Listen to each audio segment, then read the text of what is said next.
All right then. It is 6:37, and Mr. Moore, would you like to kick off the meeting and do introductions and set up the agenda for this evening?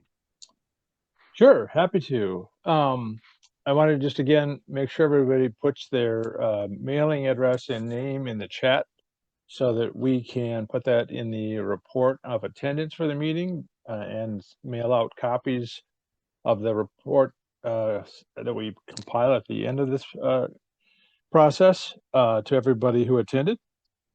And that report will also go into the Planning Commission for their review.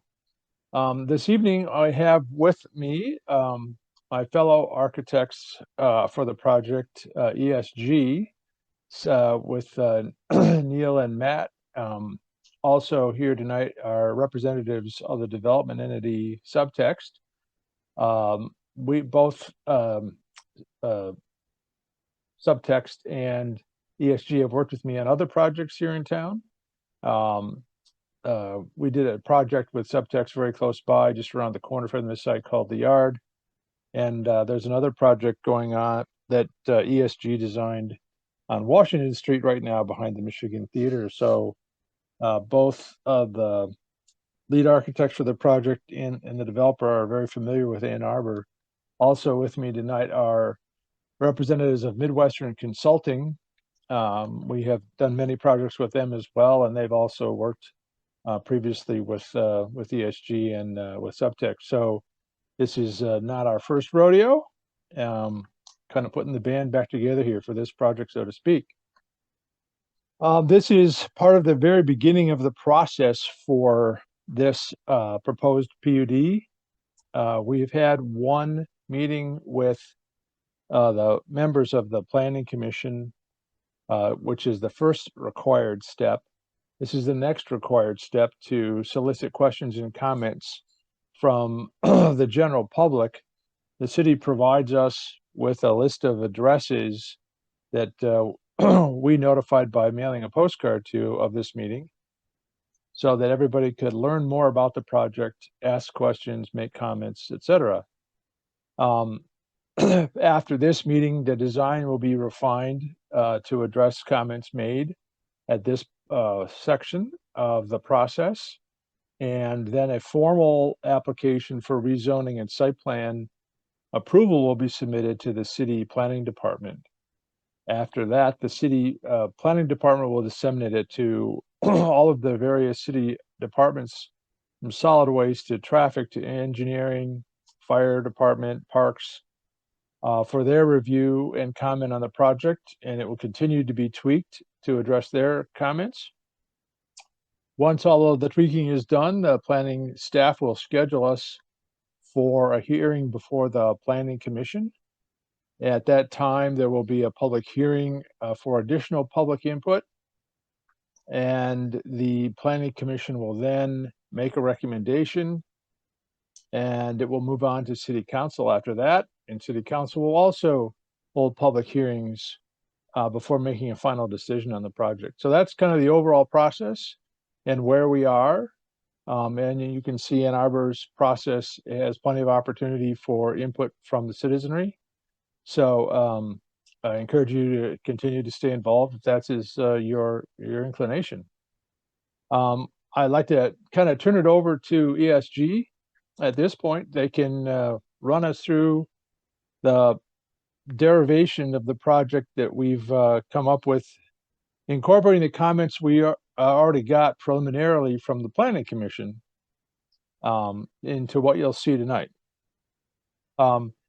If you have a question or a comment during the presentation, please put that in the chat, and we'll collect those and we will respond to those at the end of the presentation.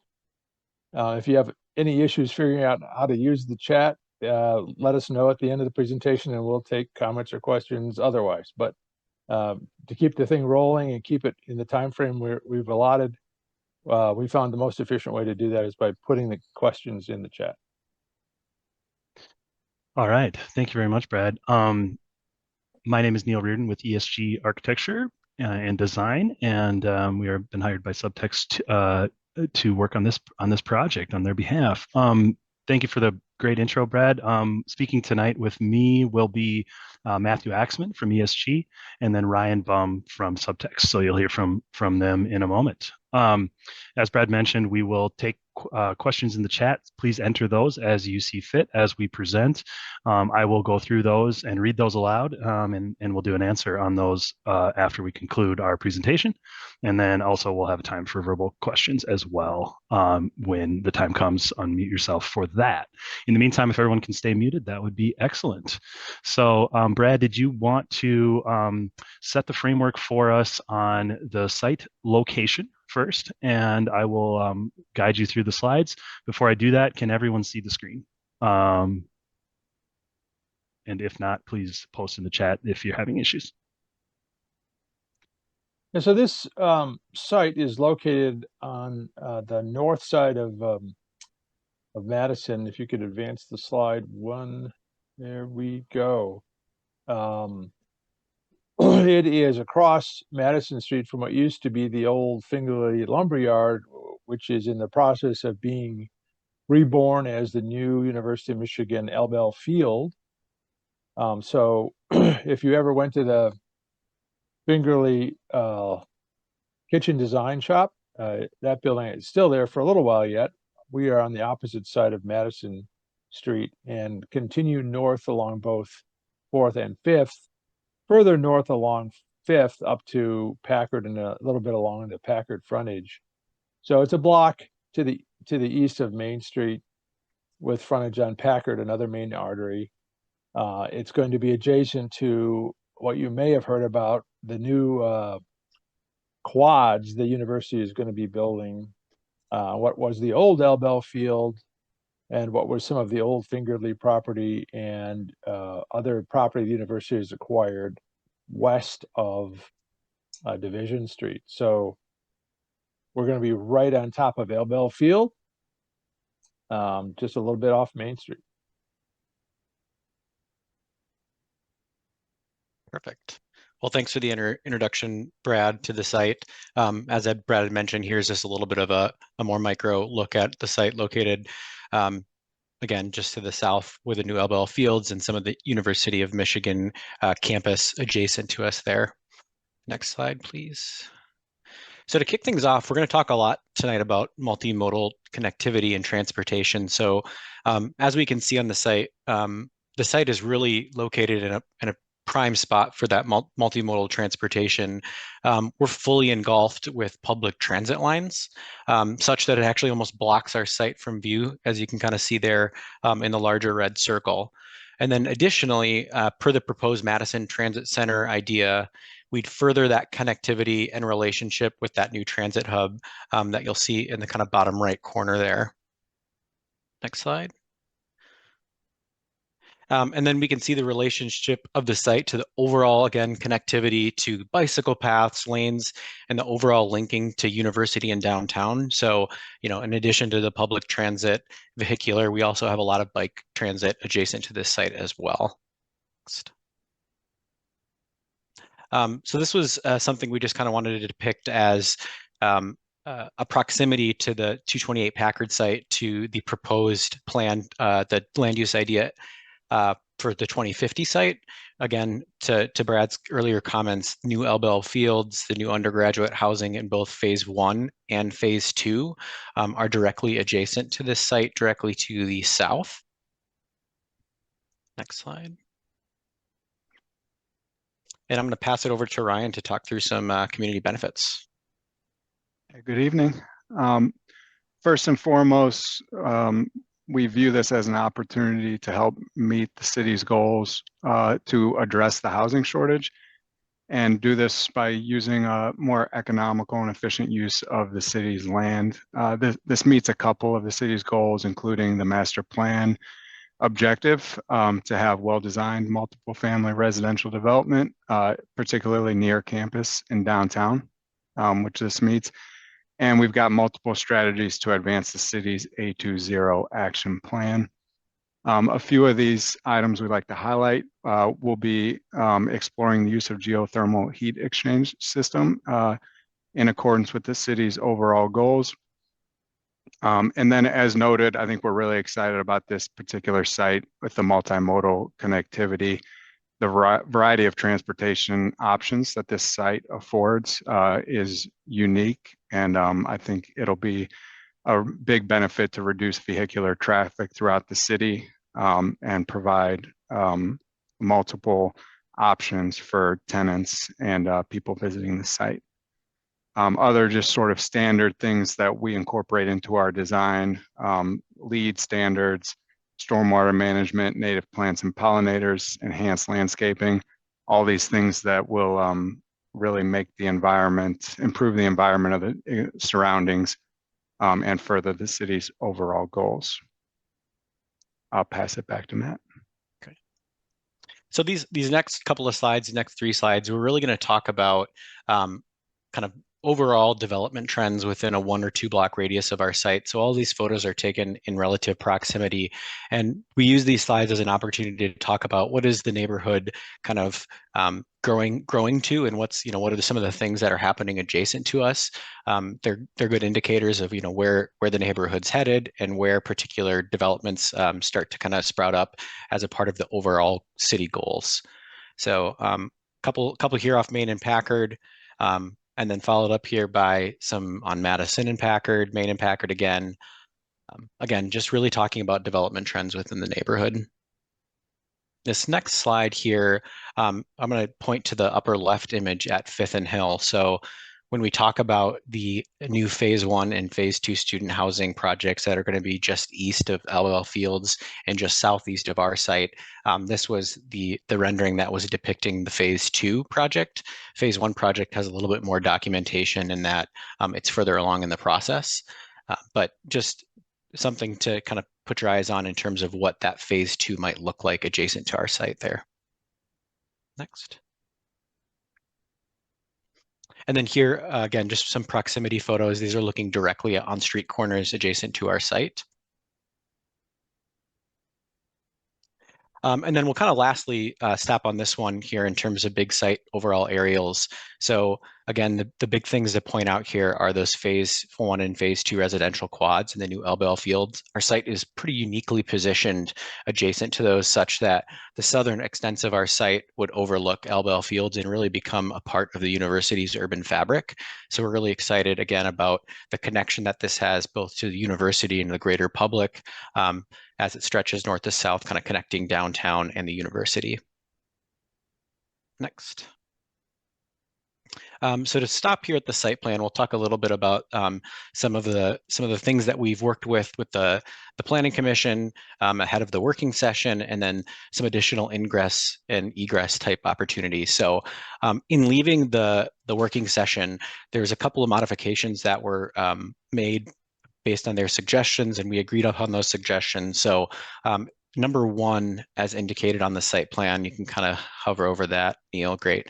So that we added liner units along that elevation. This was kind of had two goals in mind, one of which was really creating a little bit more vibrancy along the urban corridor with walk-up units and having an active use along that street frontage. And then second fold, it was an ability to further disguise the parking. And additionally, number 3 there, which is our primary parking block, that was reduced by 1.5 levels. Again, this was to reduce it visually from the overall elevation. And then number 2, which is our kind of Packard and 5th Street facing side, I like to think of it as a field hockey stick there. That was also reduced by 1 level. Again, just thinking about bulk and height and how we might reduce that in the overall elevation of the project. A couple other things to note here are the drop-off, entry and exit. So one of the things that we're proposing here is that all of the drop-off and loading happens on site versus on street. This is hoping to relieve any congestion that would otherwise happen on 5th Avenue. So think about Uber drop-off, food delivery, et cetera. That would all happen underneath the property by pulling in and then exiting off of 5th Avenue there. We'll move on to some floor plans here and we can discuss some more site-related items. So on the first floor here, one other thing to note is we have an off-street loading and service zone. So this is for general services like trash. So that trash pickup is visually blocked from both view and sound to this center of the site, so that reduces on-street congestion, and then just nobody really wants to see the trash being picked up on a site or on a development this large. So we really wanted to push that to the center of the site and hide it both visually and from an audio perspective. You'll also notice on our first floor we have a lot of bike storage. Given the 2050 plan and the multimodal transportation, we recognize that a lot of these students and tenants will have bicycles going to and from campus, et cetera. So we have ample bike storage. Looking at our second floor here, this is where we get to the primary portion of both residential and parking. We have adequate parking for all of the users of the building, so that will all happen within that disguised parking ramp with the liner units to the left. And then again, the drop off, as you can see here in the floor plan, that's really how that sequence will work, with folks being able to tuck in under the building, drop off food, drop off residents, get picked up by an Uber, and then re-exit out onto Fifth Avenue without creating any on-street congestion. Next slide. And here are just a couple of our typical floor plans. So one of them showcasing all of the amenity and active use that's going to be on 5th and Packard up on that corner. The amenity floor on level 8, which is where we have our primary pool terrace amenity, et cetera, that's all lifted up on top of that pool deck. And then lastly, our kind of typical upper level floor plan showing the smaller footprint of the portion that rises the 12 stories. Next slide. So now, as we move a little bit into some of the massing diagram, the massing is kind of set up like I noted previously, with this low-rise sort of hockey stick motif adjacent to two larger kind of interlocking 12-story masses. Some sustainable features that you'll notice on this overall diagram is things like solar panels and the geothermal that we're going to be doing underground, under site. What is noted in the sort of orange-yellow color there is all of the active use at ground level. So anytime our property is touching ground level, we really want to make sure that we're further enhancing the public realm, whether it's through active uses like amenity or it's walk-up units. So you'll note that there's a lot of walk-up units and active use whenever we're meeting the street level. And then additionally, the portion of the parking that is visible from the north, we're talking about doing kind of a unique screening element with plants and pollinators, and kind of utilizing the rooftop amenity that will inherently have some green to it as it kind of sort of cascades down both horizontally and vertically into the screening structure. Next slide. So to break down a few of these elements, just so we can give folks a color of what some of this stuff might start to materialize and look like, specifically that sort of vertical urban green oasis, as we're hoping it is executed as. So a parking screen that isn't just there to screen vehicles, but also to, have some pollinators, have some carbon sequestering plants, and then visually create a nice opportunity for either folks living in the adjacent residences or for folks on the streetscape. So the bottom right picture is of kind of our current working model of a sketch of where we're kind of starting to look at how that might start to materialize. Next slide. Next, we'll talk about the low rise and the unit walk-ups. So again, envision for whenever these mid-rise units hit the ground is utilizing unit walk-ups to create that street vibrancy and to create an urban experience that is active and has life to it. So you'll notice that some of the imagery in the upper portion showcases how folks are able to move in and out of their units out onto the street. And then the lower portion is, again, of our model as we sort of start to think about sketches of how that might look as we move forward into the next steps. Next slide. And then the active ground level. So you'll notice in the lower portion, lower right portion, we're using the topography as a unique opportunity to showcase both single and double height glazing opportunities for the active uses inside. So if you were to be either biking or walking down the street, you'd see activity happening both in single and two-story volumes within the building proper. Next slide. And then just to give a little bit of color to what we're sort of starting to think about in terms of fenestration. So again, with the help of the community and with city staff, we'll be refining this over the next couple of months. But just as an opportunity for folks to start to feel the scale a little bit in terms of windows and sizing and understanding the topography, we have a couple of sketches here. These are both taken on Fifth, with the low-rise portion in the upper right and the high-rise portion in the lower left there. These were the aerial massings that were depicted in the mailer that you should have all received. We thought we'd leave these in here as an opportunity to, again, talk about the overall development's relationship to the urban fabric, be it some of the new developments in the phase 1 and phase 2 quads, and then some of the adjacent university buildings already existing today. Next slide. So one of the things that we had talked about with staff at the Planning Commission was really honing in on what our site section looked like.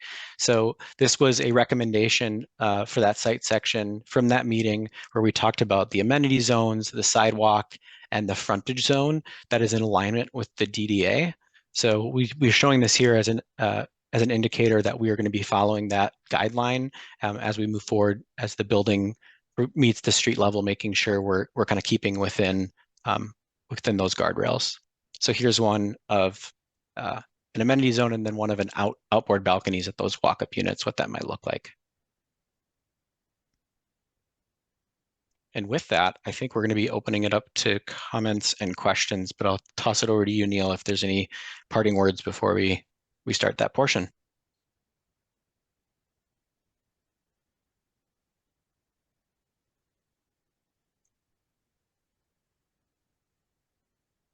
Nope. Can't hear you, Neil.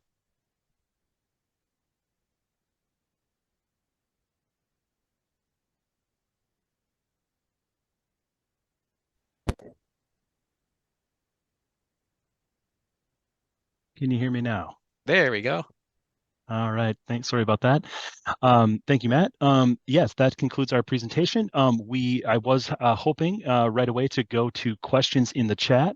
I don't see any at present yet. So if folks could please add any questions you have in the chat. We'll go to those in a moment. While we do that, one last reminder, if in case you joined us late, please add your full name and address in the chat for our capturing of that. We're required to do that as part of this community participation meeting. So you can add that right in the chat. As you can see, several people have done that.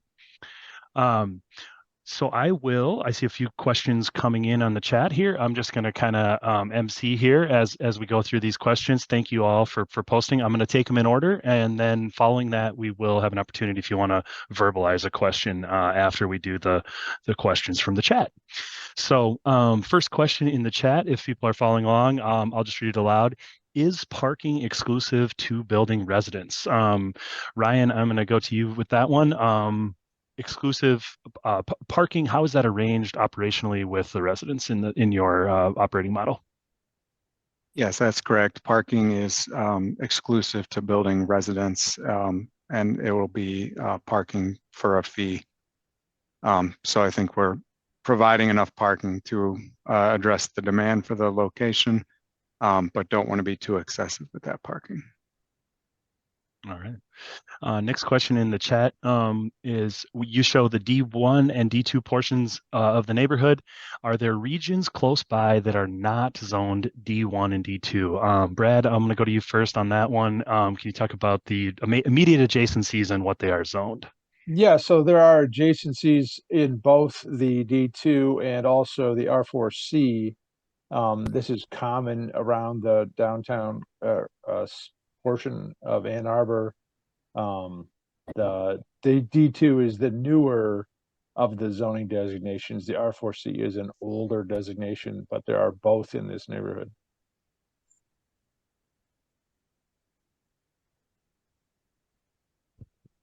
When you're not showing those R4C regions, but they're not part of your presentation.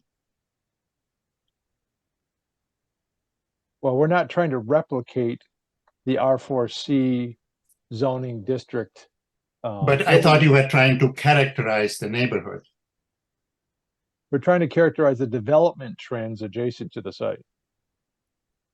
And so since we are in that topic, the site itself, what are you removing?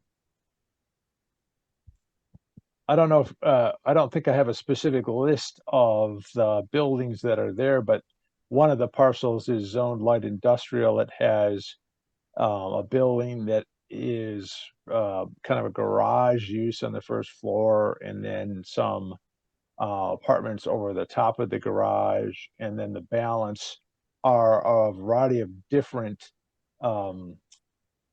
buildings that started out life as single family residents that have largely been converted to student rentals.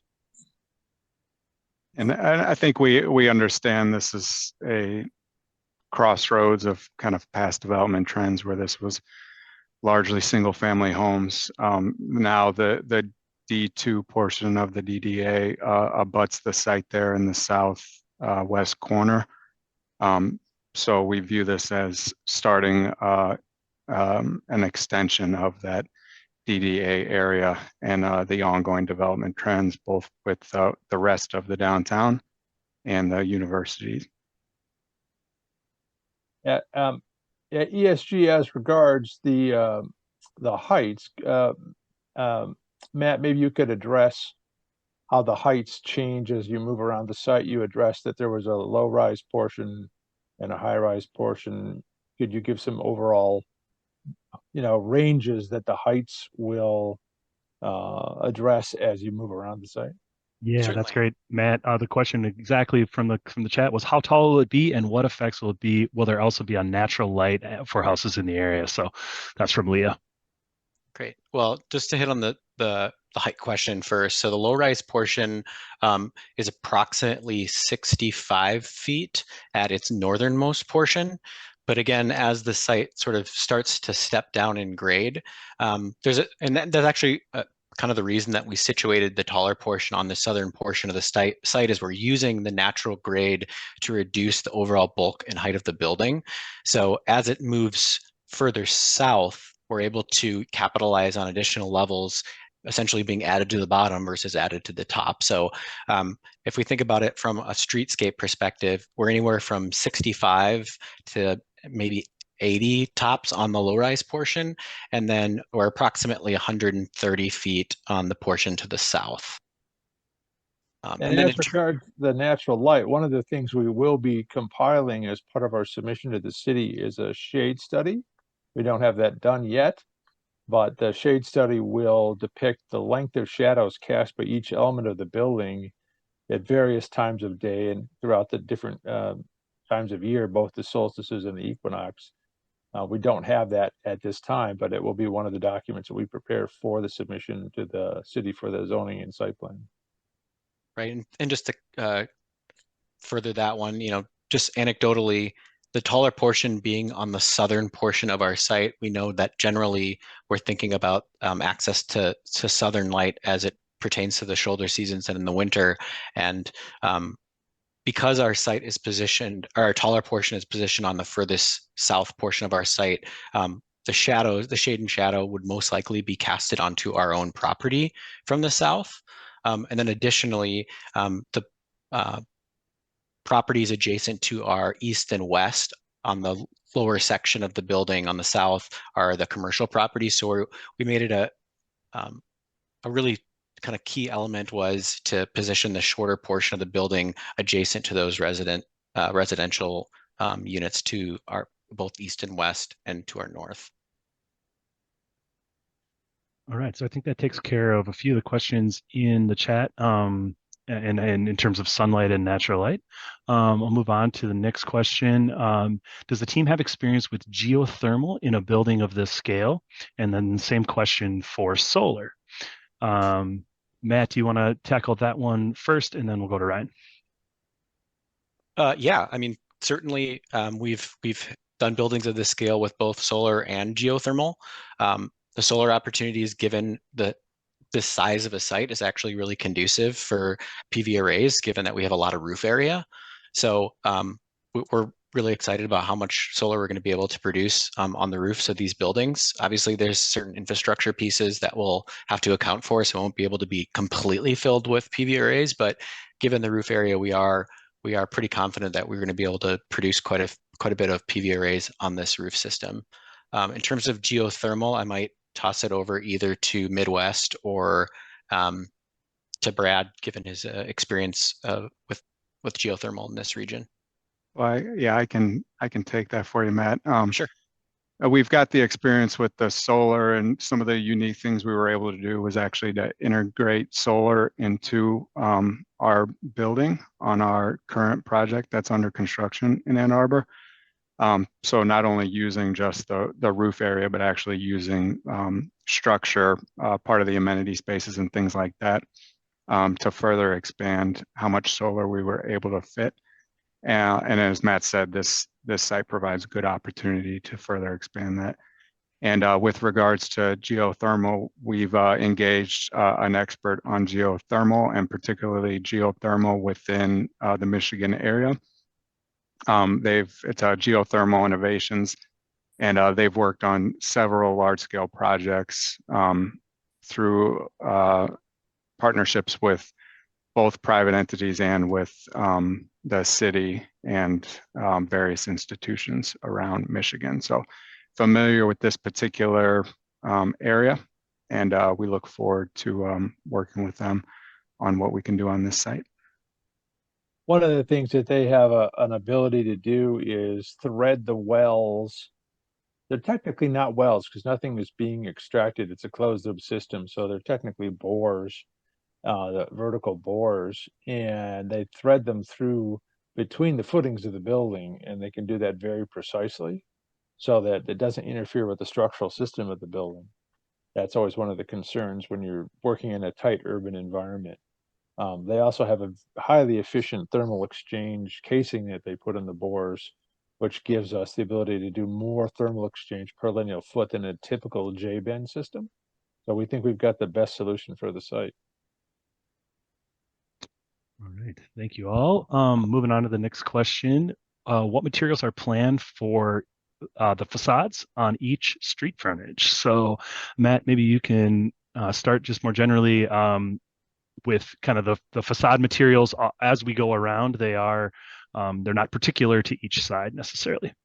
Right, and I will state that, where we're at in the process, we're a bit early in terms of selecting specific materials, and we love opportunities when we're talking with the public to have them weigh in on what generally they like to see in the neighborhood. But overall, we're going to be looking at things like glass, metal panel, brick, things that are akin to the neighborhood and the kind of greater Ann Arbor aesthetic. So some of the things that we might start to see are colors that are reminiscent of a Michigan limestone.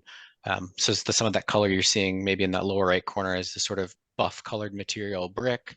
And then certainly, glazing is a big one when we talk about pedestrian experience and activity along the street frontage. So more to come on materials.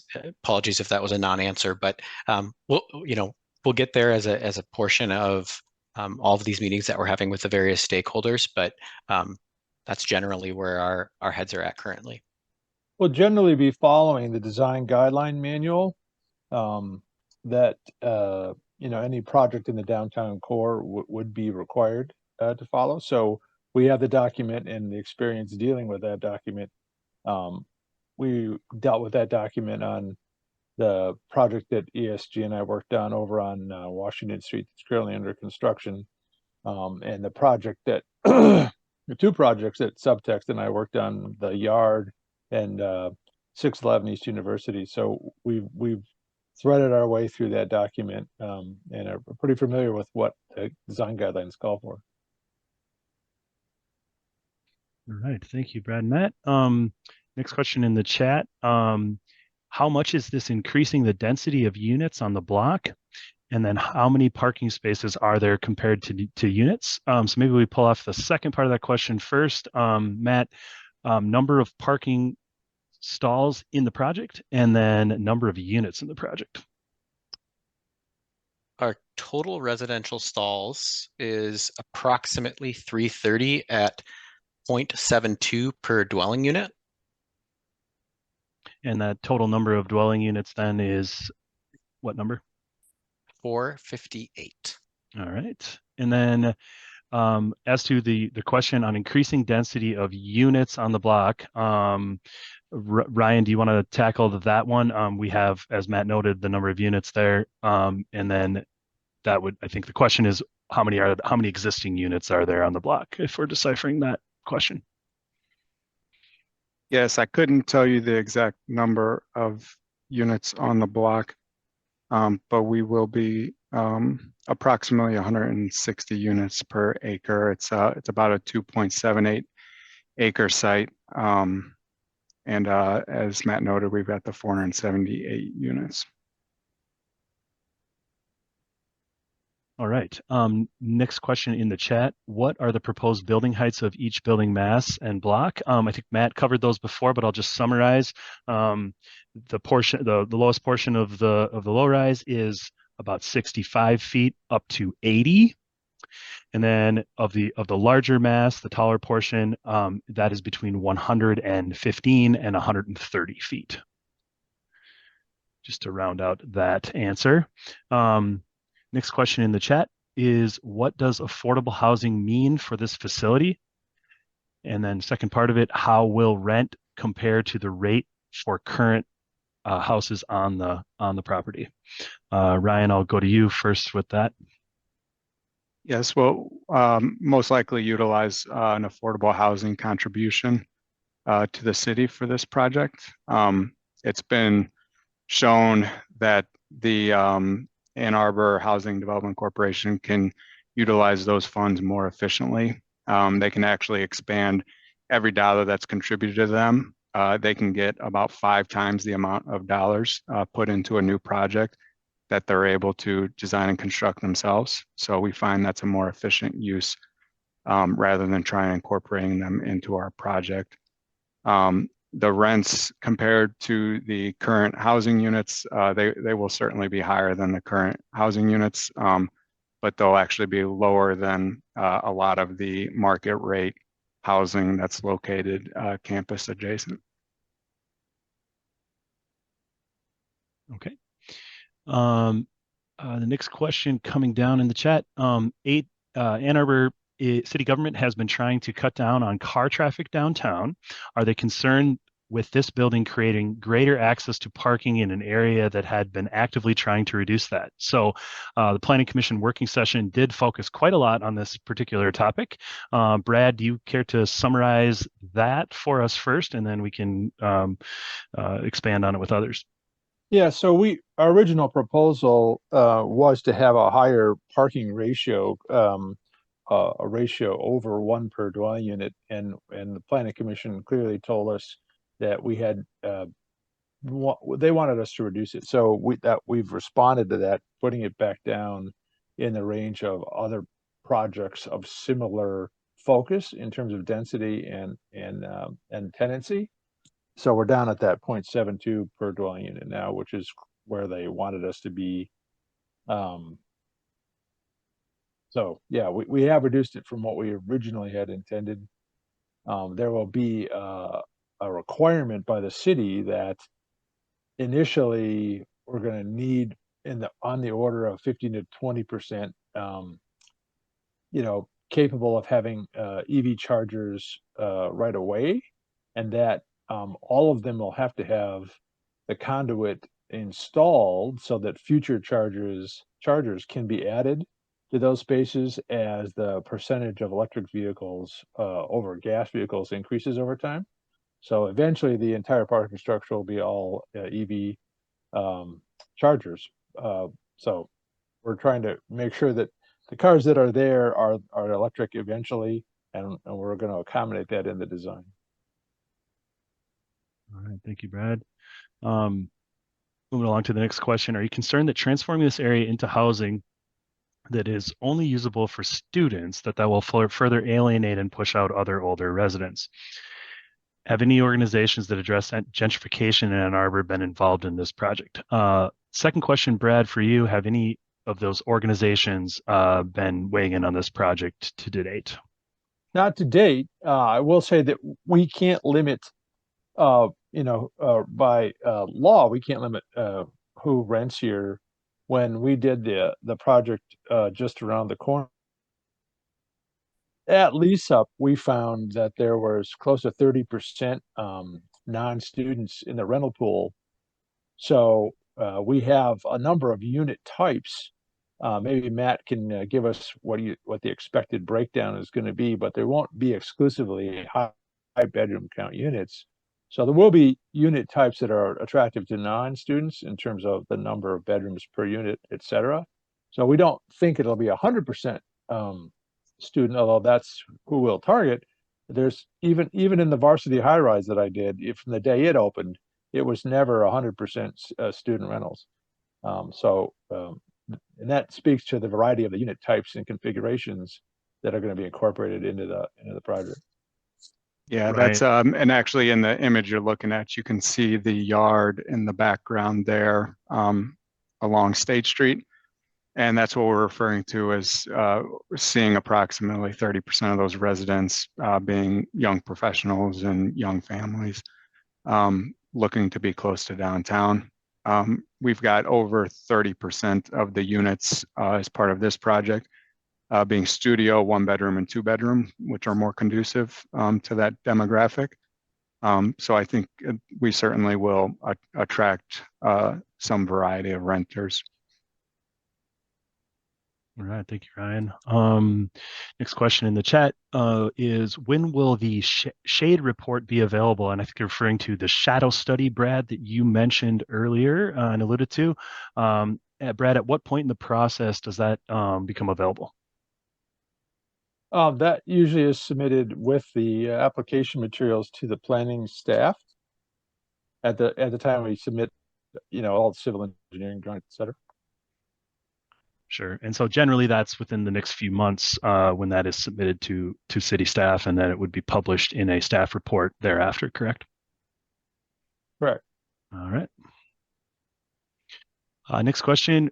We state that we will follow the guidance of the long-term city development plan and construct multifamily dwellings. How many of these apartments will be multifamily and how many will be student rentals?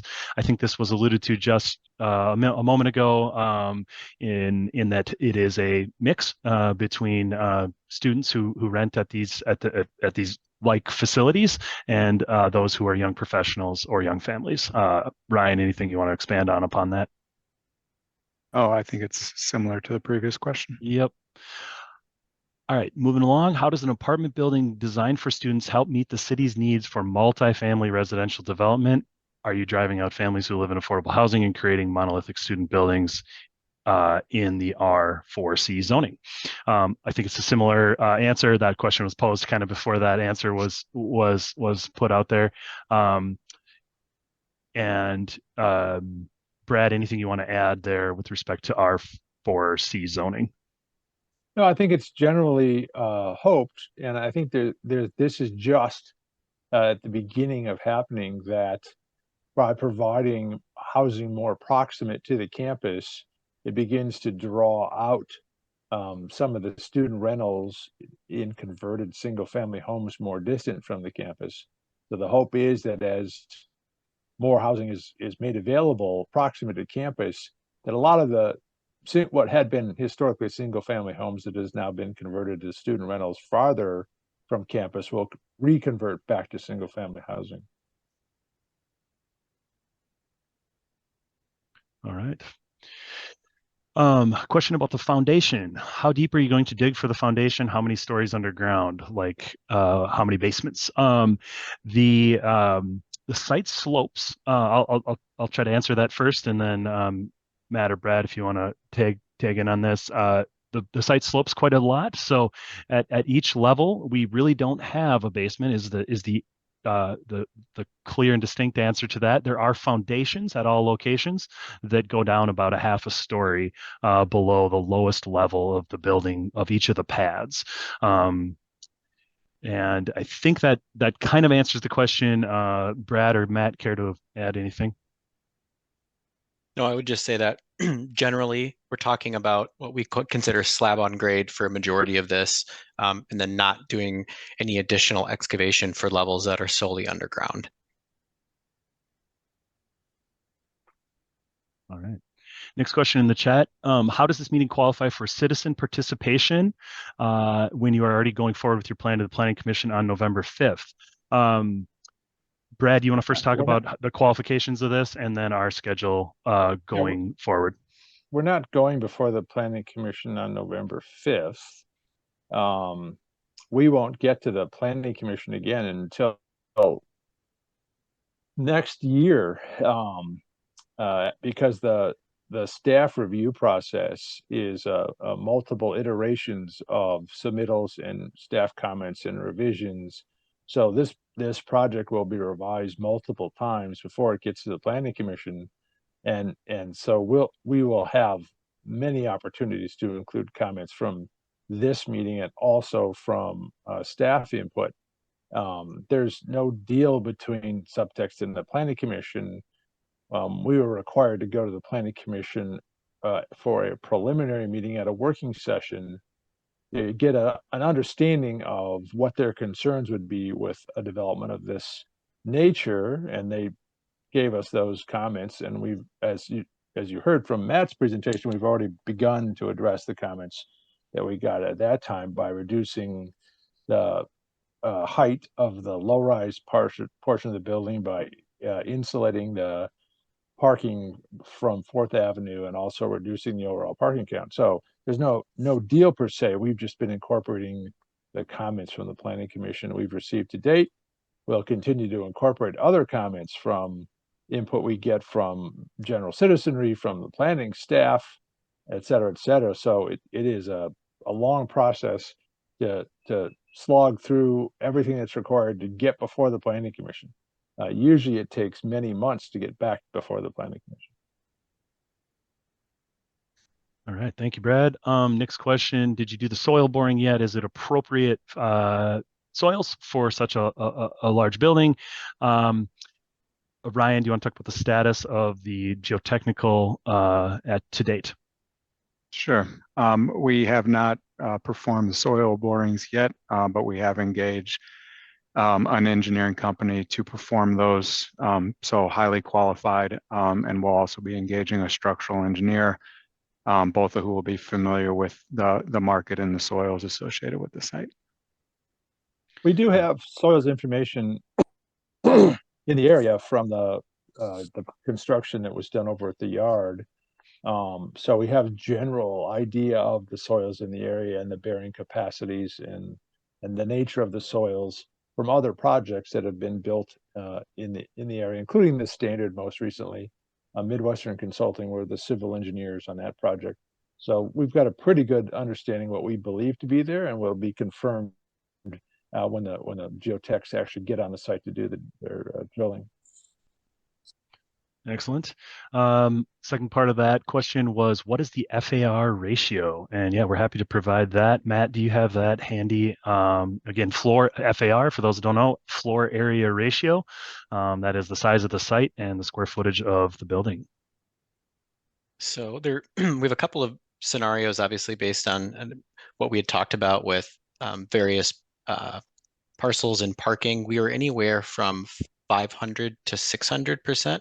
Based on a couple of compounding factors, but generally we're at a 5.0 to 6.0, or 504 or 604%. All right. Next question in the chat, could you clarify the decision to build all the way up to the sidewalk, especially at the very large and continuous stretch along 5th Ave?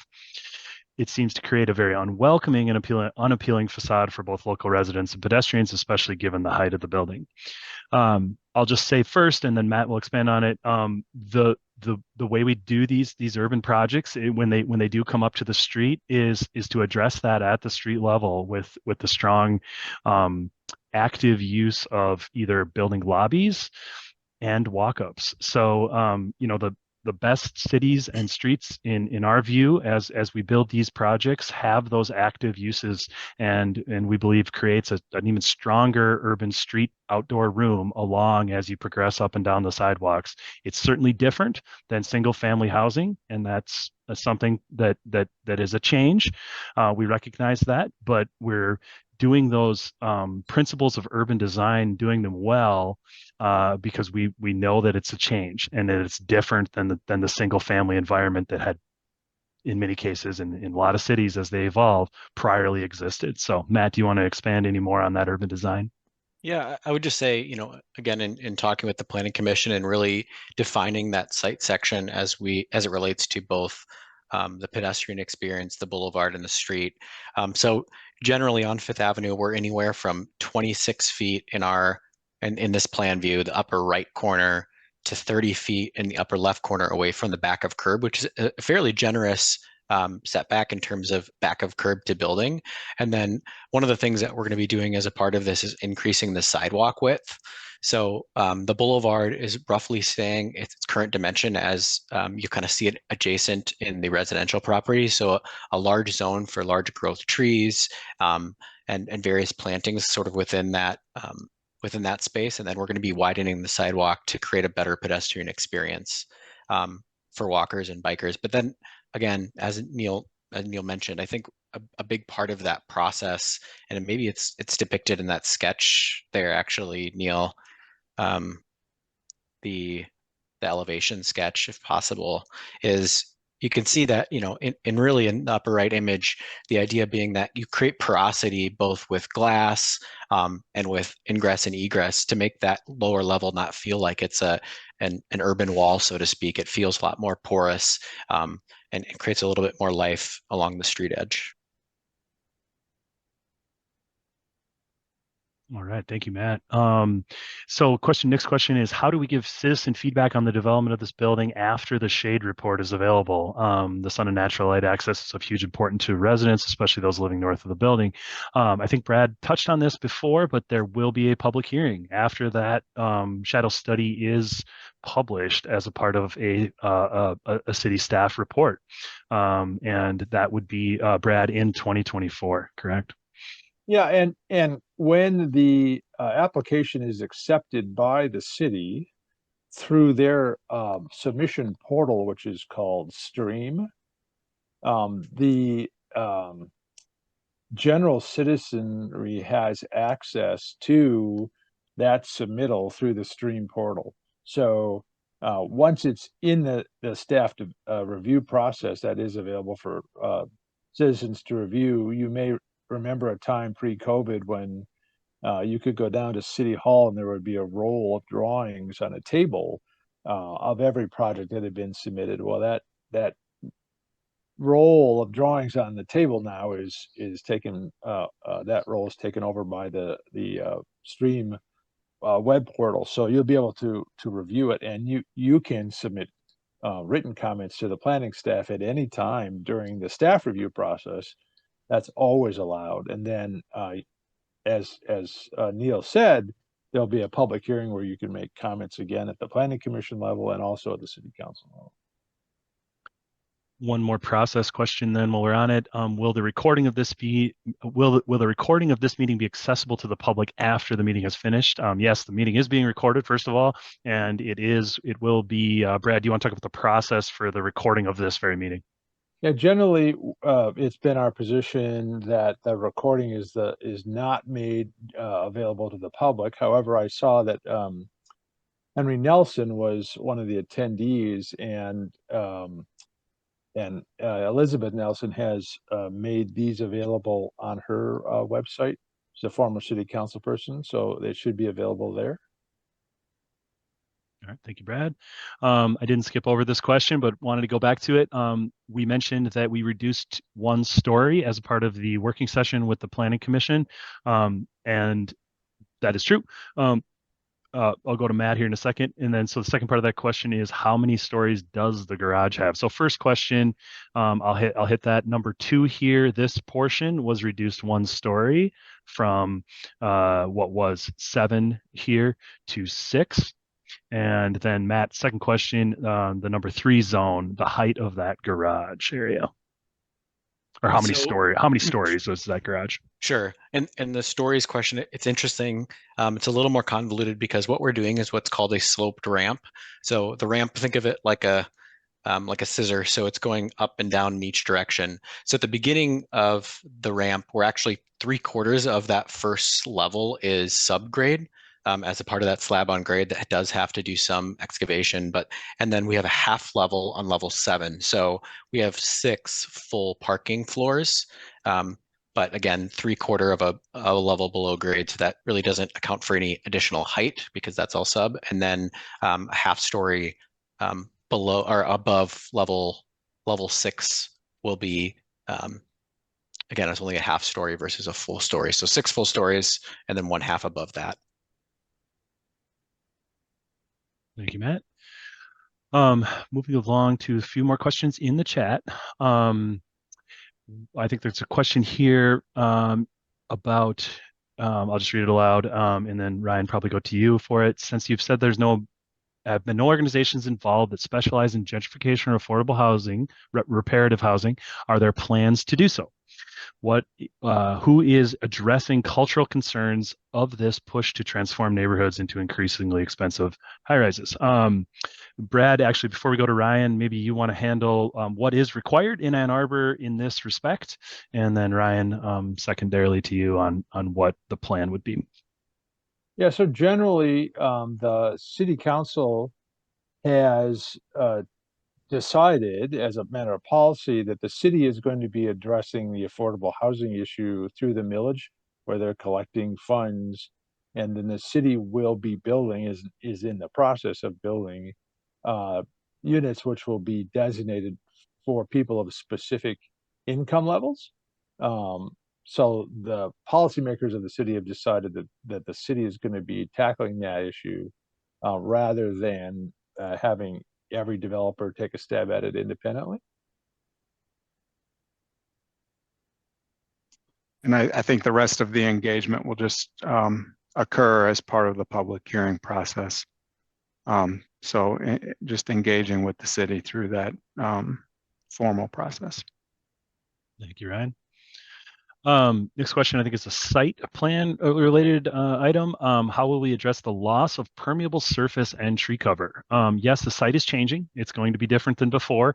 And we are, where applicable and possible, keeping some existing tree cover. And then related to permeable surface, Brad, do you want to handle that one first? It is changing in the amount that from current existing conditions, and maybe just general scope of how we're handling the permeable surface and stormwater. Yeah, I think I will defer a little bit to Midwestern Consulting in that regard, but I can generally say that the city's requirements are that we analyze the amount of absorptive capacity of the site now, and we are required to hold on our site any runoff increase that results from the redevelopment of the site in facilities that will allow that water that's being held on the site to percolate into the soils rather than run off into the city's storm sewers for a given period of time. I'm sure I'm butchering those requirements, and I'm sure that Scott Betzel could make it a little more clear, but we're not allowed to as a consequence of our development, push more stormwater off the site into the city infrastructure. I'll let Scott jump in there with some more engineering precision.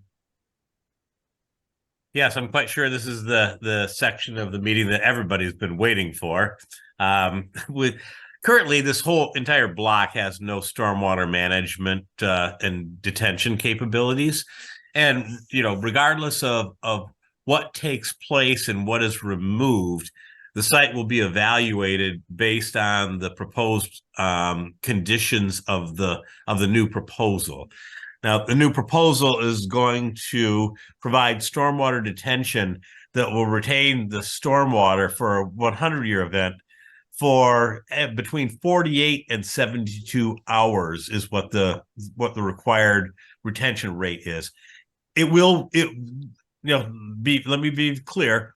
More impervious surface will create more runoff.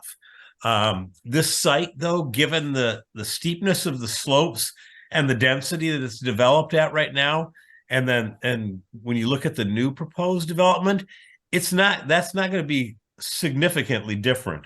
But the difference is that we're going to be detaining and holding back water and releasing it at a slow rate over the course of 48 to 72 hours into the downstream watershed.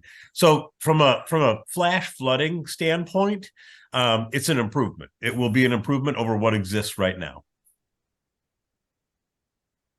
All right, thank you, Scott and Brad. Next item here in the chat, you said you have the soils report from the yard, but 228 Packard is way higher than the yard. So generally I can handle this. The yard soils report is being used as a general framework to understand soil capacity on an adjacent site.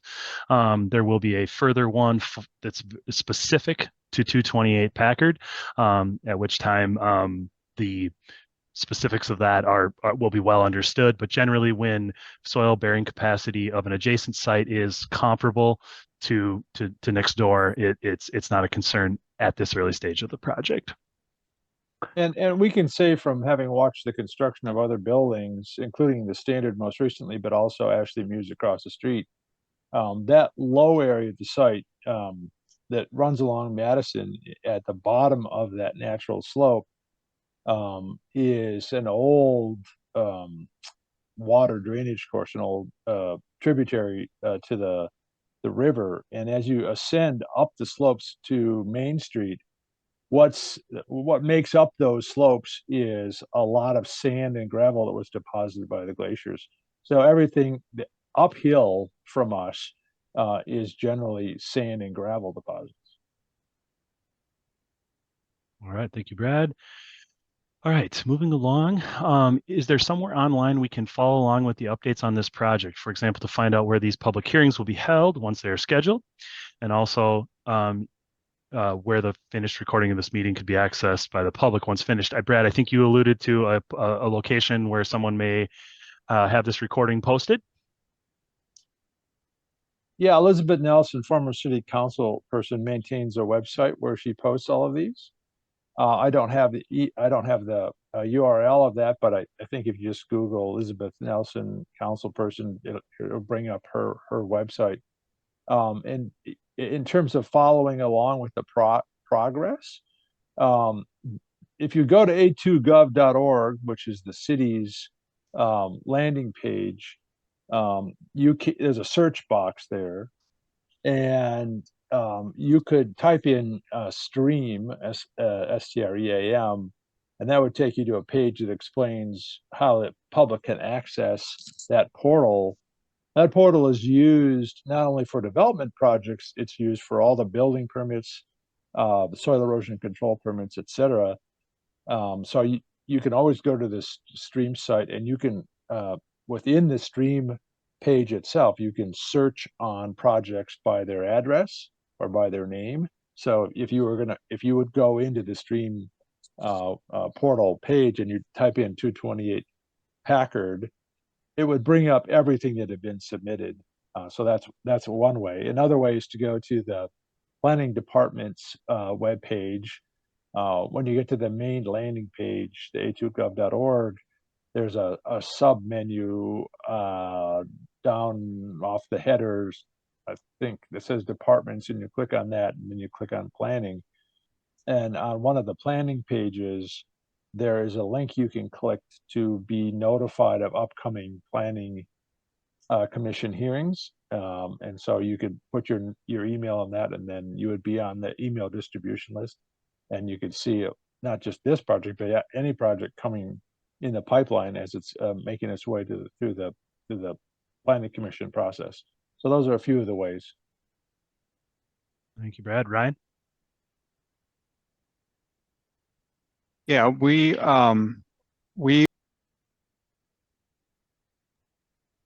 will set up a project website, and we can post periodic updates on how the project is progressing, and we can disseminate that and provide some information as we go through the process.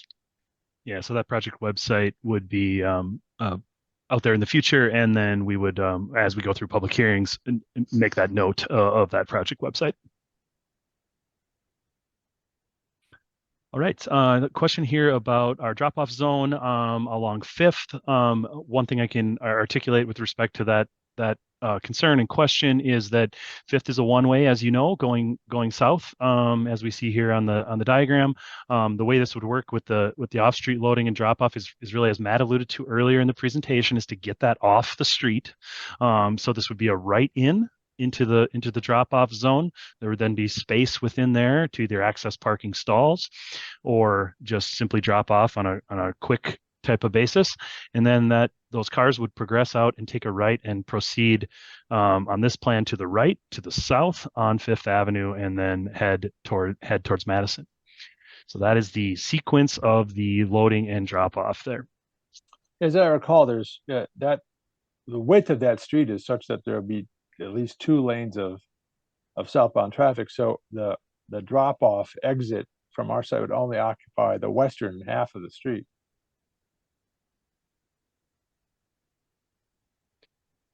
Question on the setback is only 28 feet in width on South 4th. And I think it's just a concern here that the height of the building and with respect to the setbacks and along 4th. Matt, do you want to talk a little bit about just kind of the distance of that? And I'll bring up the street section here and kind of with respect to the setback and the frontage with maybe more typically a walk-up unit. Yeah, and I'm gonna take a quick pause here and actually make sure I'm looking at the correct address. I'm wondering if this one is actually one that is on site. Yeah, the address that was noted was 525 South 4th. So I believe this is going to be one that's, if it is across the street, either on 5th, 4th, or Packard, we'd certainly be more than 28 feet. So my guess is that this is one that's adjacent to the property to the northwest, Neil. If you, so obviously, as a part of the soils report and a part of the geotechnical engineering, we would make sure that anything adjacent to the property is monitored throughout the course of construction, and we would likely not. We would do any mitigating possible to make sure that there was no damage done to the foundation of adjacent properties. okay. All right, moving along. Next question. I'd love to hear more about the Madison Transit Center. At what stage in the development process is that project? And to follow up, why provide so much parking in this building when a feature highlighted at the beginning of this meeting was proximity to public transit? So first part of that question, Brad, to you, Madison Transit Center, and where is that in the process? So that is a project of the University of Michigan. So I will have to defer to their Office of Community Relations on the timing of that. It is intended to make the city's interconnecting bus routes readily available to the tranche of up to 6,300 beds of new student housing they're providing west of Division and south of Madison. So I can't tell you that I have any inside knowledge on when that is planned sequentially. I know that of that new group of housing, they're starting on the south and they'll be building northward on that. So I can't tell you if that will be concurrent with their phase 2 construction on the blocks between Hill and Madison. I suspect that that's probably when it would happen. But again, I can't speak for the university on that one. All right, and then the second part of that question is related to the amount of parking. Again, I'll read that. why provide so much parking in this building when a feature highlighted at the beginning of this meeting was the proximity to public transit? Yes, that was a feature that's very important to the project, but there is a threshold for the marketing of the building and how much parking it needs to make that work for residents. So Ryan, do you want to speak to that sort of market demand on parking?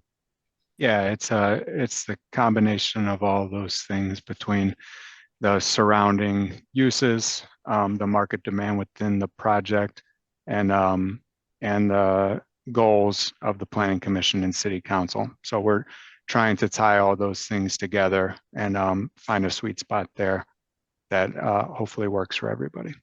I'd also say, Hannah, that a lot of cases it also affects the ability to underwrite the projects when the companies that give mortgages, as you know, to use a residential analogy, look to finance projects like this. They want to make sure that any project that they're going to put their money in is equivalent in the marketplace, and so they do a market analysis. So when they see, we've done a similar analysis on some other projects that parking ratios are anywhere from 0.5 to 0.75 parking spaces per dwelling units, and they say, well, okay, you got to meet that. You've got to be in the market, so to speak. So a lot of times it also is an underwriting criteria that the developers are working against.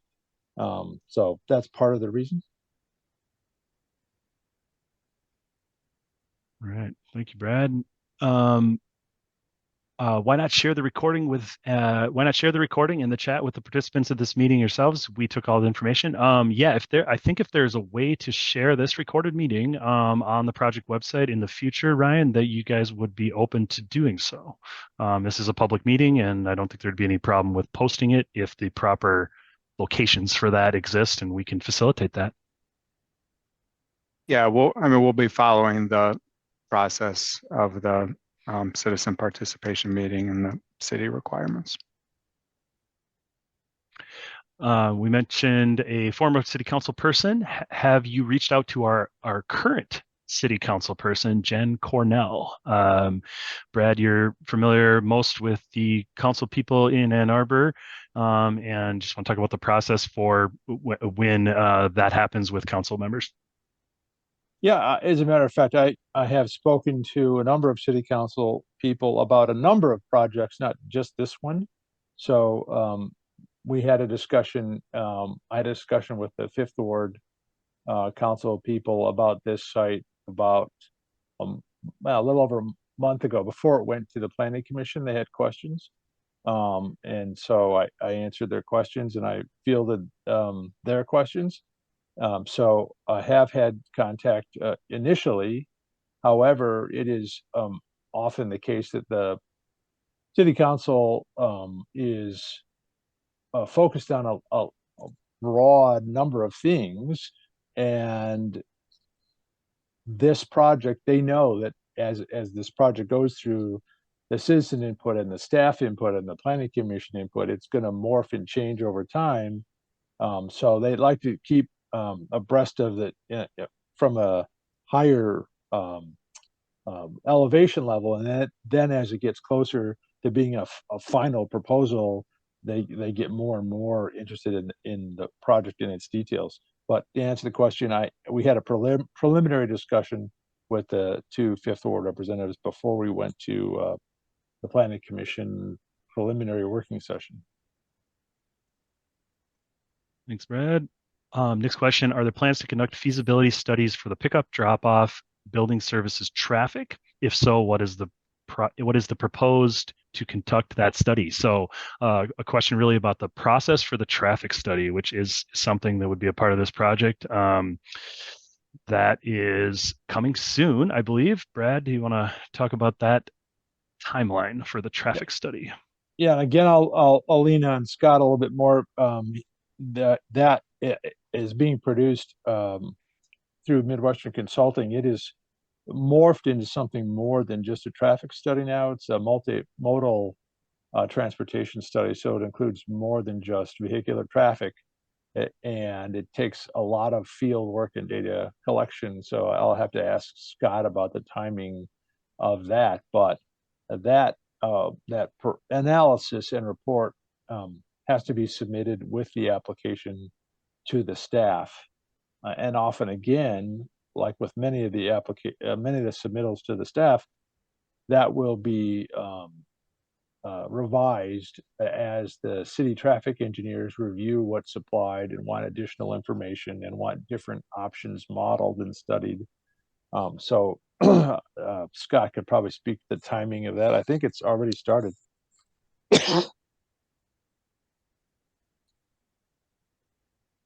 Scott, do you want to elaborate on content there at the traffic study, or Ryan? No, I can just confirm that, yeah, Midwestern has started to perform that traffic study and have obtained the current counts, and they're currently going through the analysis of the future projections. And as Brad said, that'll be submitted as part of the application. All right, thank you, Ryan. Next to Beverly's question, with respect to, she stated that they would no longer be able to safely back out with the increased congestion. And then the second part of that is, you asked in your early material for a change in two-way traffic. Is that no longer on the table? Going back to this slide here, Fifth is a one-way going south. There had been discussions of that street changing. So Brad, first, it's a two-way going south, but has the city discussed this, Brad or Scott, of that reconfiguration? Maybe just to answer that possible change. It was a question one of the planning commissioners asked of the planning staff member at our preliminary working session. And the feedback I got when I followed up was that they don't have any concrete plans to change that from one-way to two-way at this time, that they're thinking of studying doing that. But as we were told, we've got a plan on it staying the way it is. So we're not planning on changing it to two-way. All right. The stormwater from 526 and 528 South 5th flows towards our property at 521 South 4th. Please take care of that problem when you design the stormwater management. So Scott, if I can go to you with this one, if you're available.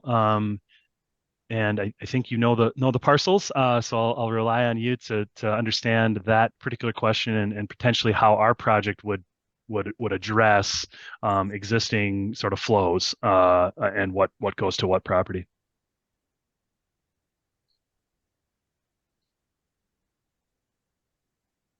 I actually don't see Scott on the call. Okay. Maybe we lost Scott on that. But as Scott noted, we'll be required to manage any rainfall that falls within the site and manage that runoff and the rate of runoff. So would expect to see some improvements as part of that system being designed from the ground up versus the kind of natural progression that's currently there. Okay. Next piece of that question, the setback is the 28 feet. And there's commentary here on the closeness of that. Worried about the daylight, airflow, and foundational impacts. Please explain the impact of the daylight and airflow about the frontage of the garage, which I'm pointing to here. And I think the question is again with respect to the shading of the properties to the north by the garage itself. There will be some shading. The shading shadow study, as already mentioned, will be put forth, so that can be depicted. It's not at this time yet, but that again, that shadow study will be produced, will be available to the public in the staff report, and the public will be able to comment on that in the public hearings moving forward. Second part of that, does the 28 feet meet code abutting to our zoning? And Brad, do you want to try to tackle that one? I think it's the with respect to the 28-foot setback north of the garage. So yeah, so as in a PUD, the setbacks aren't set by code, they're set by the overall development. So there is no default setback as part of a PUD. It's all crafted as part of the submission.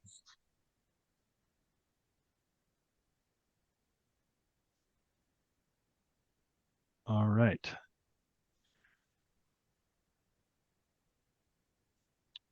Okay, moving along here. Next question, since you have all our email and addresses from this Zoom, some of the email addresses from this Zoom, can you please email the recording to us right after the meeting finishes? I don't know that I can promise that I'll email it to you right after the meeting finishes, but I believe if you want to post your email address in the chat, we will take that down and when the recording is available and per the city processes, we can have your email noted for that purpose.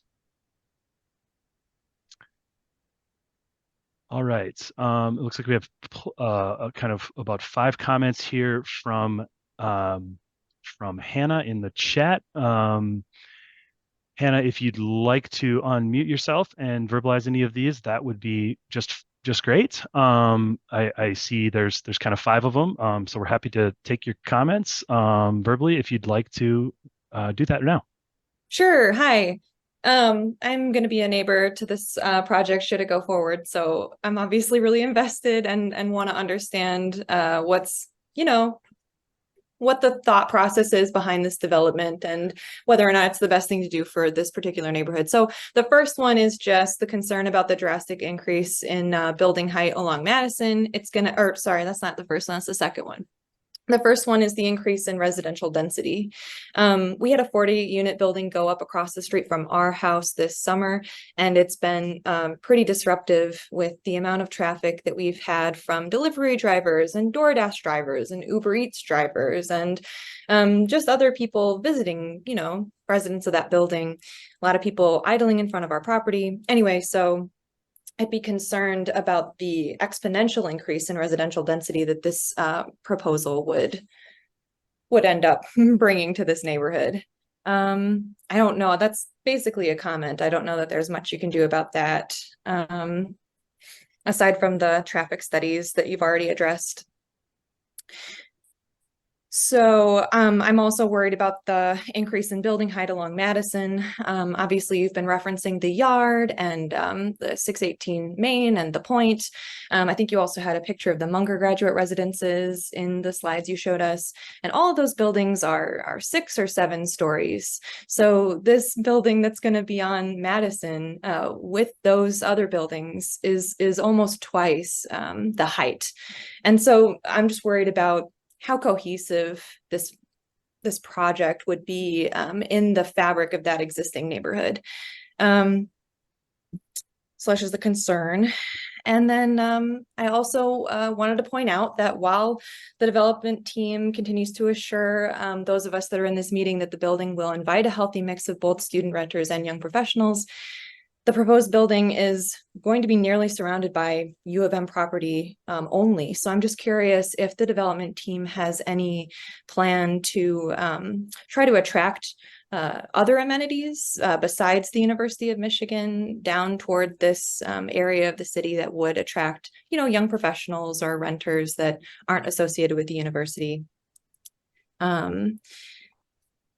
Yeah, and then I have a follow-up to the question that you answered previously about why so much parking is needed, even though public transit seems to be something that is a featured part of this proposal. I love public transit. I love the idea of putting, housing near public transit.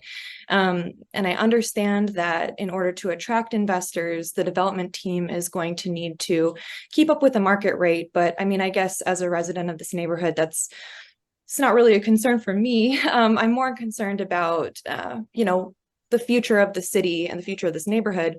And I think the city's trying to move in a more public transit, bike lane, active transit direction.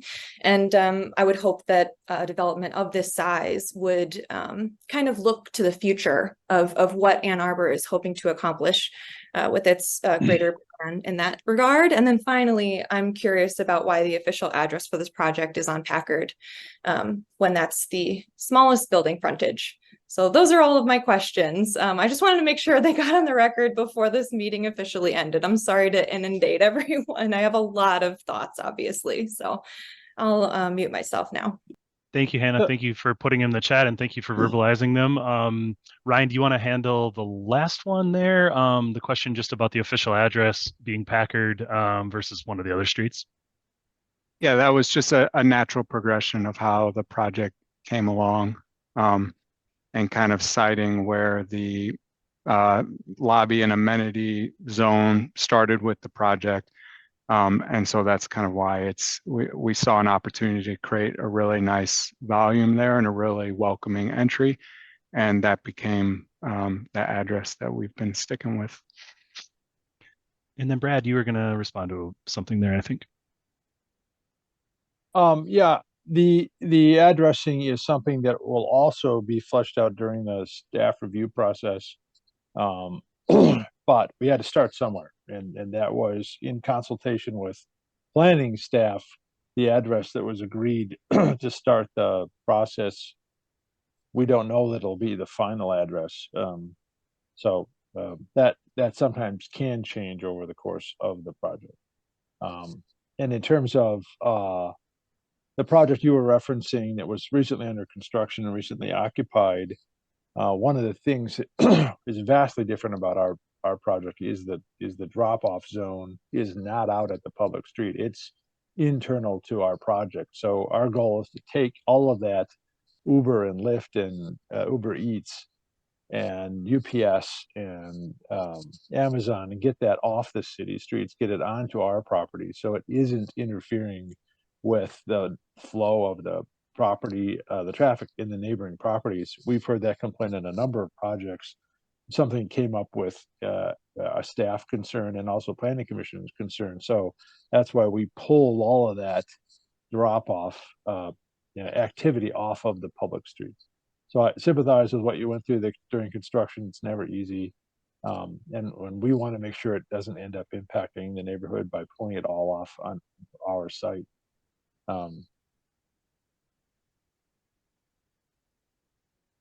Okay, thank you, Brad. All right, I'm going to give an opportunity for people to verbalize stuff in a minute, but we'll just hit on one more question. Why did we not propose a project that is compliant with the R4C zoning? Brad and then Ryan. Brad, you want to talk about R4C zoning and why this project is differentiating from that? Yeah, it's just not consistent with the current city goals for using the land in the urban core more efficiently. It has a height limit of only 30 feet, and that just doesn't make efficient use of the limited resource that the city has downtown near the urban core. So there'll probably never be a project developed in the R4C that meets the city's goals of increasing density downtown. I have nothing further to add. All right. Thank you, Brad. Well said. All right. Shen, I think you have a couple of questions in the chat. Want to give you the opportunity to go ahead and verbalize those. I see two here, kind of one a little ways up and then one at the bottom. So please go ahead if you're able. So I mean how well you keep mentioning that you are doing the shadow study. So even if you find out the shadow really impact, how well you change your plan or something? We actually do have another project where this was a concern, and we had designed a first iteration of the building, and in response to some concerns, we were able to pull down a portion of one leg of the building, redo the shade study, and demonstrate that in this case it was a tree canopy. If that will impact your design, why don't you do the study first? It'll be part of the process, and as the design goes forward in a similar manner.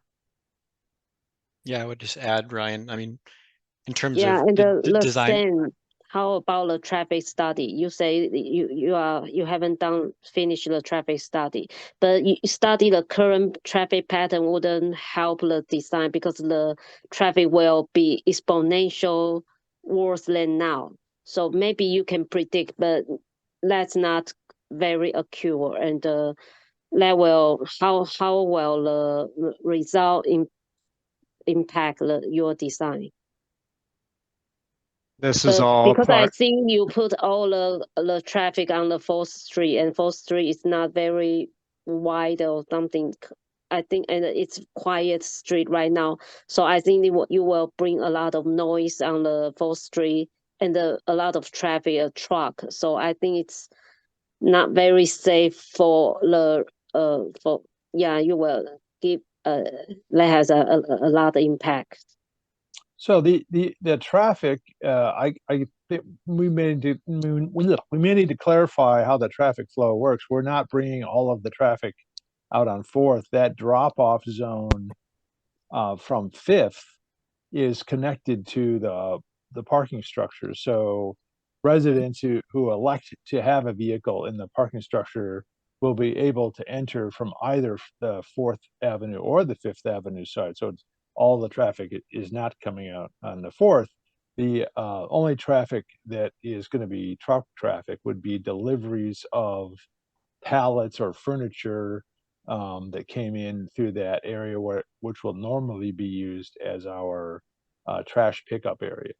So the idea was to internalize that trash pickup area, because you may be familiar with the city trash trucks. When they back up, they have this beeping sound that they're required to make by OSHA, and that will all be contained internal to the site. So the city requires that we be able to have the trash trucks turn in 90 degrees on our site, service the trash containers, which will be decoupled and rolled out from our compactors, lift them, dump them. The truck has to be able to do a T-turn and then pull out head first onto 4th Avenue. So the only non-passenger vehicles would be trucks entering at the 4th side, but the vehicles themselves, they have a choice of going in the 4th or the 5th Avenue side.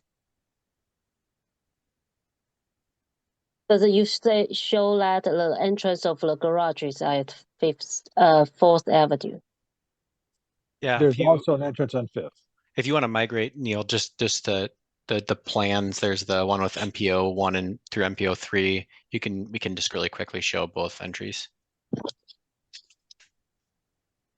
So on the MPO 1 plan to your left, you'll note that folks with vehicles are able to come in off of 4th Street, take a turn into this, call it alleyway, and then there's a ramp located just to the northern portion of that alleyway. And then additionally, they're able to come in off of 4th through the drop-off zone and into the ramp. So there are 2 ingress egress out of the ramp. And maybe Neil, if you just want to point to the one on the left, the ramp coming up from the alleyway, there you go. Yeah, so a vehicle would come in and then be able to go up the ramp, which is located right there. Yep, exactly. So how many parking slot in total? Let me just go double check that number. Good, 330. So if again, if we assume that it's approximately half of residents on one side, half of the other, obviously traffic patterns will determine that over time. But the idea being that we were splitting the ingress and egress out of each 4th and 5th to not overly congest one road.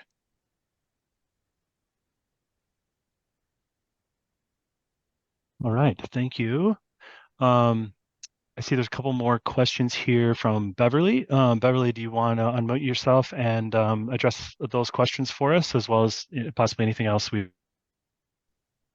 Okay. Can you hear me? Yep.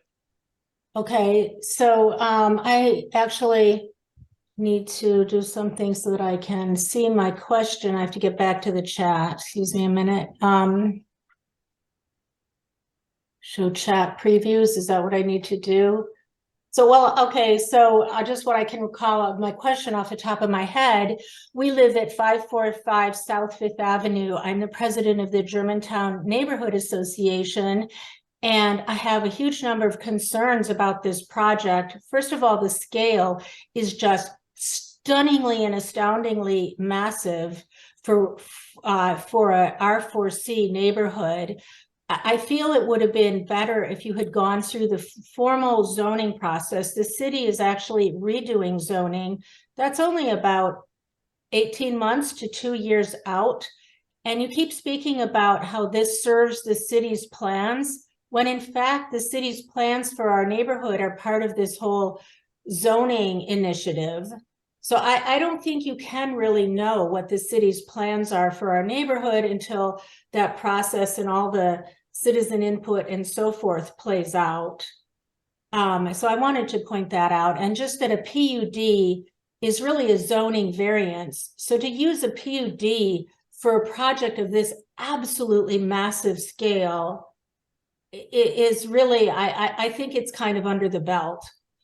And then I wanted to say that we live right across your ingress and egress for 230 people accessing the parking garage, plus all of the pizza drop-offs and Uber and Lyft and these other things you mentioned. And we back out. How is it possibly going to be safe for us? So we are an example of a family of there's quite a few that you may not know of, but we're basically being driven out. We're going to be forced to have to rent. I'm going to be forced to have to drive into the city. You know, you're just emphasizing sort of this greenwashing aspect that you're creating density downtown, but there's a lot of affordable housing, a lot of families who actually live in these homes that are being abolished for this apartment building for which you're targeting students. So you're actually driving out a lot of multiple use, but I do want to hear you specifically address how will it possibly be safe for us to back out of our yard, out of our driveway? Yeah, Beverly, we definitely understand and hear your concerns at a broader level.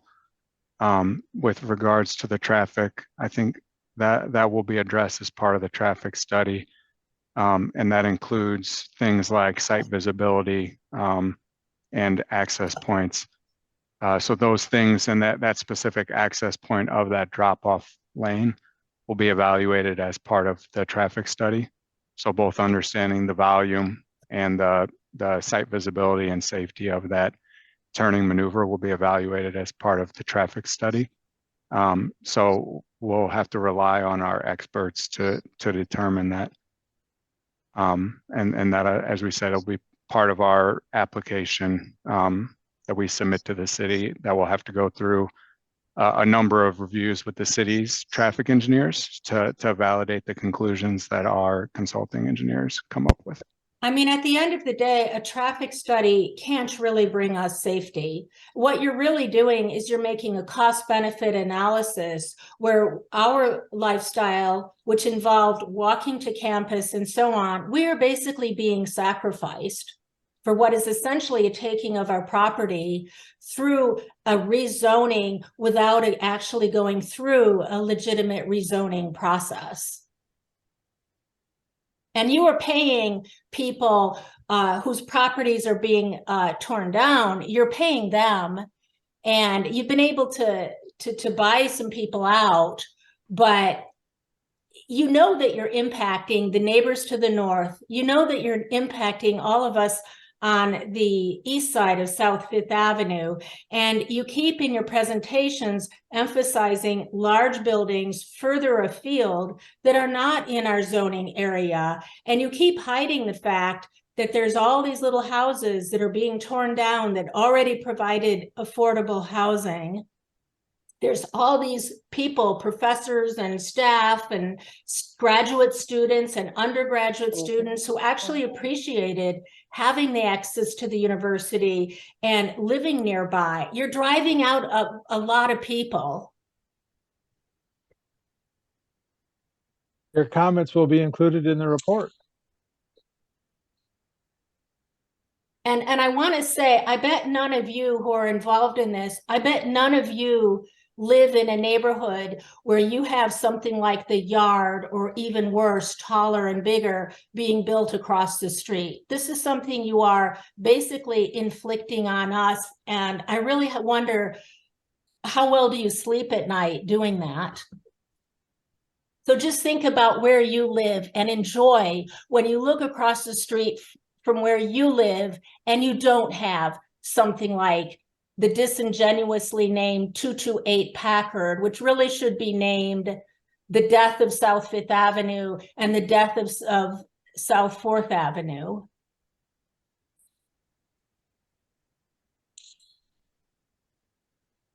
I really thank you for your comments and input. It's on the record, as Brad mentions. Is there anyone else out there who would like to verbalize anything before we conclude?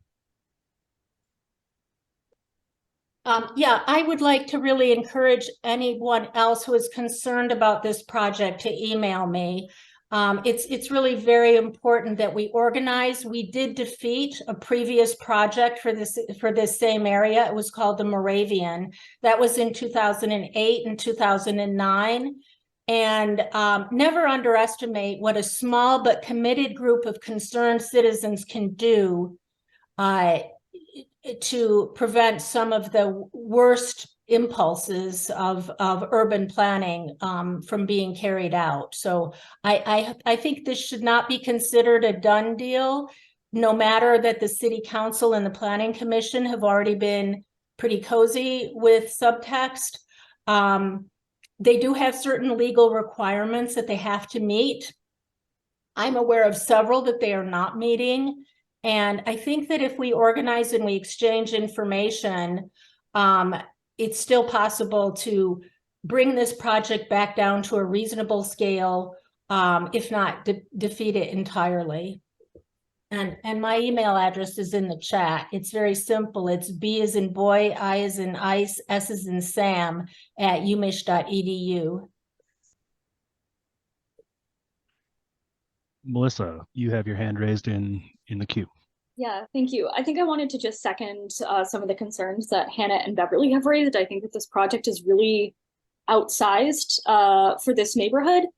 And I think it should be significantly smaller, especially this like 12-story monstrosity. I think that you can still fill the city's need to have more housing should this go forward with significantly fewer units. That isn't going to create this density, isn't it essentially going to create an urban heat trap with all of the building that the university is doing down the street, and we'll be more respectful of the people who actually do already live here and want to continue to live here.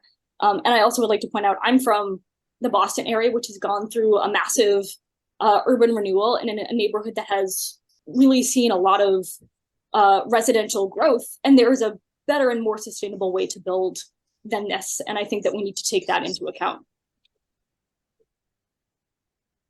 Thank you, Melissa.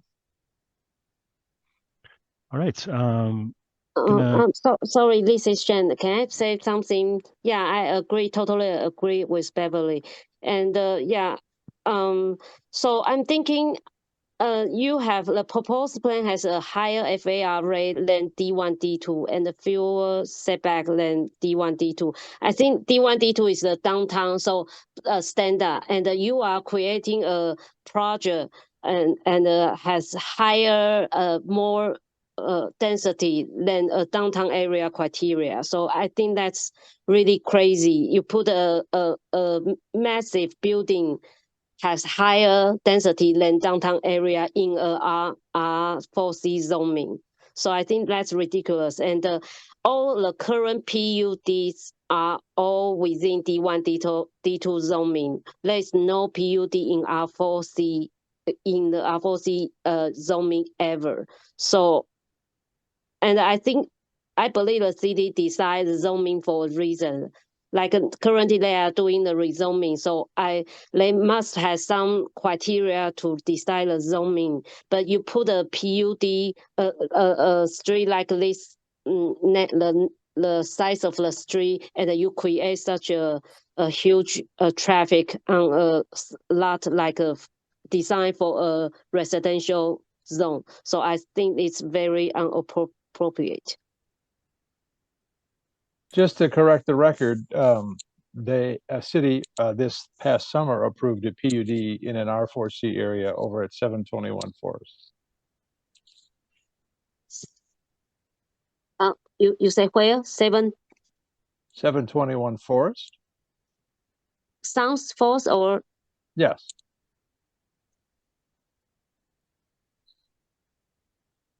But how many PUDs have been defeated in R4C zoning?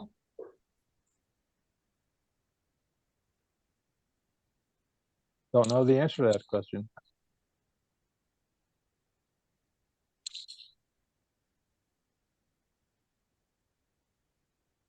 In our neighborhood, at least 2.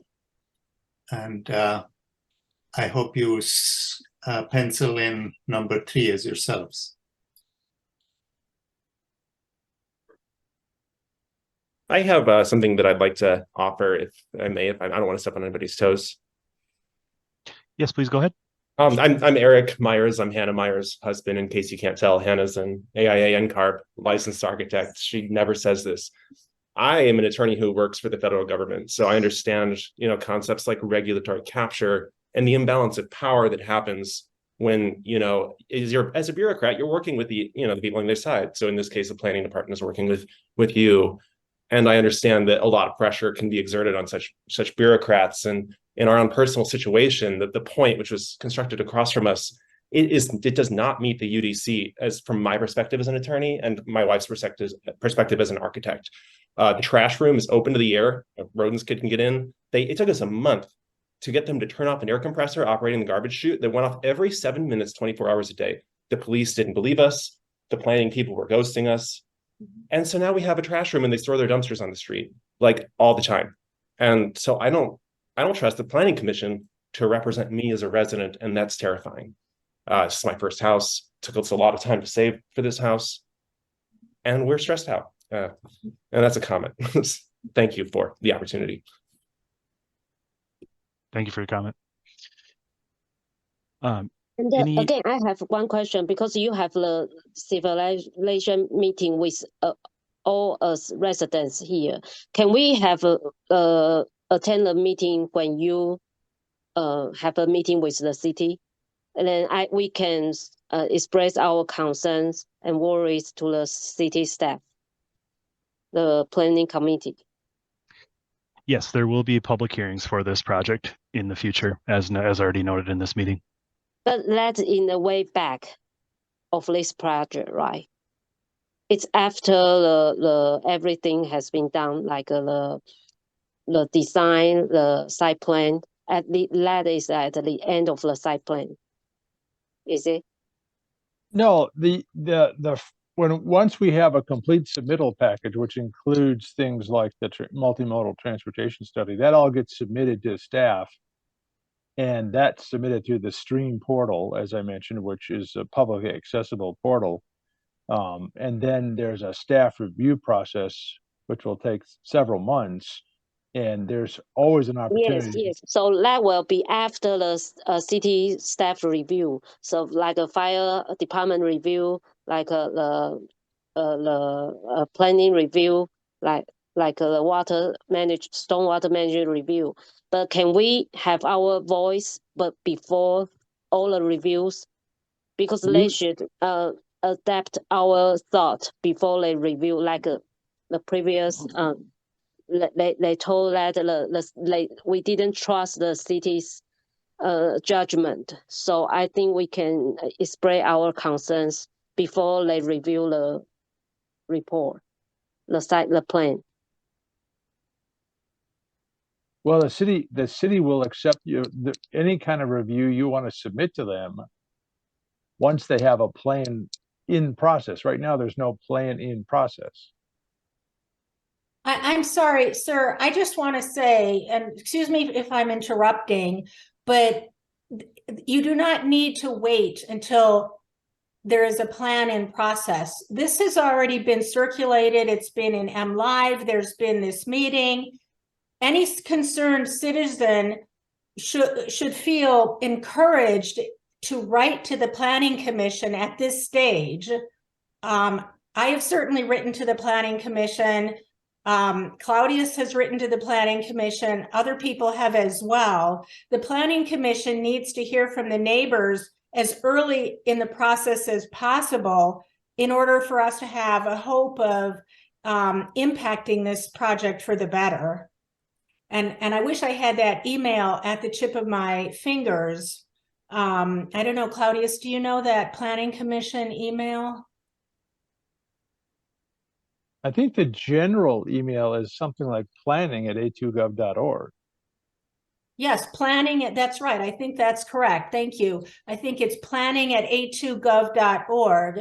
And it's super. If we had a meeting as just neighbors, the first thing I would recommend would be that we individually write to the Planning Commission with the different flavors of our concerns. That's so important early in the process.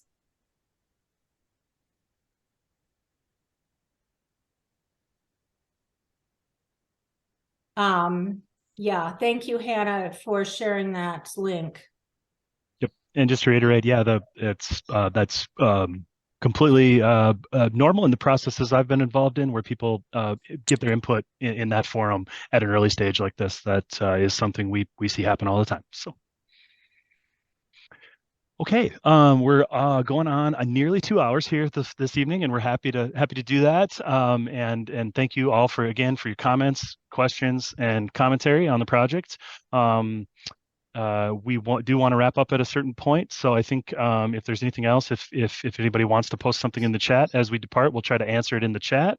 We'll stay on and keep that chat open here just for a few minutes after we close. Given if anyone, if anything comes to mind as we wrap up. So with that, Brad or Ryan, did you have any closing items you wanted to hit on as we wrap? I think we've hit everything. No, we appreciate the engagement from everyone, and we look forward to continuing to work with the city and everyone, the stakeholders of this project. Thank you. Okay. Thank you everyone for attending. As I mentioned, I will leave the meeting open for just a time in case there's any other things that anyone would like to leave in the chat. Thank you all. Have a good evening.